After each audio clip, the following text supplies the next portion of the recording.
মৃত্যু তোমারে একদিন একদম নিস্তব্ধ করে দিবে। সেদিন দেখবে সবাই ব্যস্ত, তুমি কেবল শান্ত। সেদিনও দোকান খুলবে, সেদিনও রোদ উঠবে,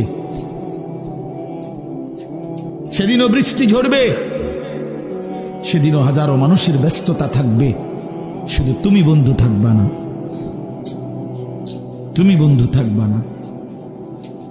হ্যাঁ প্রিয় ভাই আমার, এটা জরুরি বিষয়, বুঝতে শিখো। নিজের ভালো, নিজের কল্যাণ, এটা বহুতই জরুরি বাপ, বহুতই জরুরি।